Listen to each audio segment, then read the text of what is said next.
कोल्हापूर महानगरपालिका निवडणुकीत काँग्रेसचे प्रभाग क्रमांक 19 मधील उमेदवार दुर्वास परशुराम कदम, शुभांगी प्रमोद पोवार, डॉक्टर सुषमा संतोष जरग आणि मधुकर बापू रामाणे यांच्या प्रचारासाठी रविवारी म्हाडा कॉलनी, जरगनगर, सुधाकर जोशी नगर, नाळे कॉलनी आणि सोमराज कॉम्प्लेक्स या भागात बैठका घेण्यात आल्या।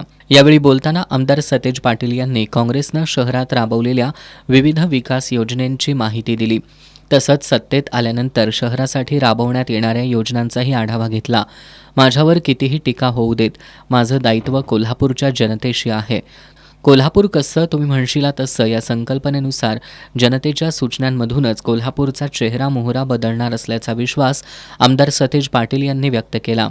कोल्हापूर कसं तुम्ही म्हणशीला तसं ही आम्ही मोहीम काढली आणि लोकांना सांगितलं की तुम्ही आम्हाला सूचना द्या की आता कोल्हापूरमध्ये नेमकं काय पाहिजे, रस्त्याबद्दल काय करायचं आहे, ड्रेनेज बद्दल काय करायचं आहे, हवामान प्रदूषण वाढलेलं आहे त्याच्याबद्दल आम्ही काय केलं पाहिजे, भटक्या कुत्र्यांचा विषय माझ्या पुढे या ठिकाणी आला, रोजगार इथं वाढला पाहिजे याचा विषय माझ्या पुढे आला।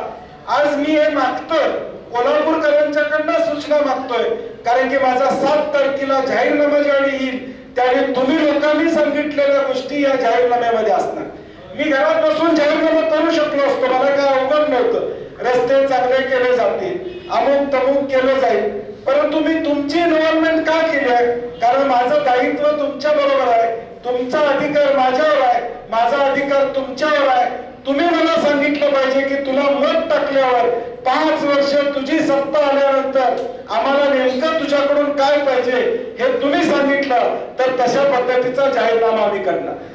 थेट पाईपलाईन योजनेवरून आपल्यावर टीका होत असली तरी योजनेचं काम पुईखडीपर्यंत आणण्याची जबाबदारी आपण यशस्वीपणे पार पाडली असल्याचं सांगत आमदार सतेज पाटील यांनी शहरांतर्गत पाणी वितरण व्यवस्था ही महापालिका प्रशासनाची जबाबदारी असल्याचं सांगितलं।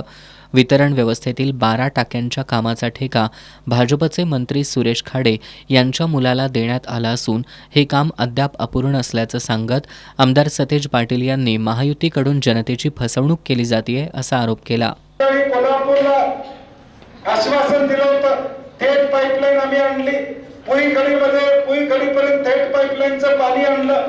आता 90% शहरामध्ये इथं सुद्धा तुमच्याकडे थेट पाईपलाईनचंच पाणी येतंय, स्वच्छ जे पाणी येतंय, सर्दी पडसं तुम्हाला होत नाही, वळका थेट पाईपलाईनचं पाणी आहे। वर्षभरामध्ये थेट पाईपलाईनचं पाणी हे तुमच्याकडे पोहोचतंय, परंतु आता पुईखडीपर्यंत मी पाणी आणायचं काम केलं, पुढे शहरातल्या ज्या 36 टाक्या आहेत त्या टाकीमधून तुम्हाला योग्य दाबानं पाणी मिळवून देणं हे महापालिकेची जबाबदारी आहे। तिथं मालकच नाही, महापालिकेला मालक म्हणजे नगरसेवक नाही, म्हणून या पाण्याचा विचका या ठिकाणी झालेला आपण पाहतो। पाणी थेट पाईपलाईन कशी अडचणीत आणायचा कसा प्रयत्न झाला आहे पुराव्यासकट मी उद्या सांगणार, पुराव्यासकट मी तुम्हाला उद्या सांगणार की कशा पद्धतीने आता सुद्धा थेट पाईपलाईनचं पाणी तुमच्यावर पोहोचू नये। माझ्याकडे फोटो उद्या दाखवणार आहे, जी वीज सप्लाय विजेची लाईन थेट पाईपलाईनला जाते त्या डांबाभोवतीची माती काढली 8 दिवसापूर्वी डाम पडावा म्हणून आणि वीज तुटावी, फोटो आहेत माझ्याकडे। मी 8 दिवसातलं सांगतोय, म्हणजे निवडणुकीच्या तोंडावर पाण्याची वारी आणि ते कापड परत यांना माझ्यावर बोलायला संधी मिळाली। एवढं वाईट राजकारण या ठिकाणी मी बघितलं नाही। आमदार सतेज पाटील यांनी सत्ता आल्यानंतर कोल्हापूर शहरातील महिलांसाठी विशेष मोहीम हाती घेण्यात येणार असून 2.5 लाख महिलांची मोफत आरोग्य तपासणी आणि उपचार करण्याचा काँग्रेसचा संकल्प असल्याचं सांगितलं। या कोल्हापूर शहरामध्ये मी अनुभव घेतोय की आमचा पुरुष आजारी पडला की मोटरसायकलला किक मारतो आणि दवाखान्यात जातो, चालत दवाखान्यात जातो, औषधाच्या दुकानात जातो, औषध घेऊन येतो। आमची घरातली आई बहीण या ठिकाणी भगिनी आजारी पडली तर तिचं चालू असते कुठं काढा कर, कुठं गरम पाणी पी, 8 दिवस डोसक्यात ताप जाईस तर घरात बसलेल्या असत्या आणि मग शेवटला दवाखान्यात जाते, अगदी शेवटच्या काळात। तर माझी आता एक विनंती आहे, मी हे मोहीम हातात घेणार आहे, यांच्याकडे रस्ता विस्त्याचा असणार आहे। बंटी पाटलाची मोहीम या कोल्हापूर शहरामध्ये महापालिकेची सत्ता आल्यावर काय असणार आहे तर या शहरातल्या 2.5 लाख महिलांचं मोफत आरोग्य तपासणी करून त्यांना उपचार देण्याची 2.5 लाख सगळ्या बहिणींसाठी बंटी पाटील भाऊ म्हणून हे एक काम करणार आहे.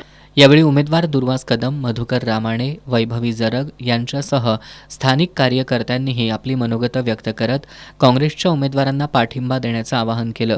यावेळी धनाजी सूर्यवंशी, अजित निकम, सुनील आणि फिरोज पठाण बंधू, जयू वडके, वैभवी जरग, मोतीलाल पटेल, प्रमोद बेडेकर, अनिल शिंदे, अबू मणेर, विपुल वणकुद्रे, मदन कोथळकर, रवी गावडे, पप्पू मणेर, सुमित बामणे, जितेंद्र पाटील, दत्ता बामणे, अमित सासणे, यासीन पैलवान, सुरेश चौगले, संजय कारेकर यांच्यासह कार्यकर्ते उपस्थित होते.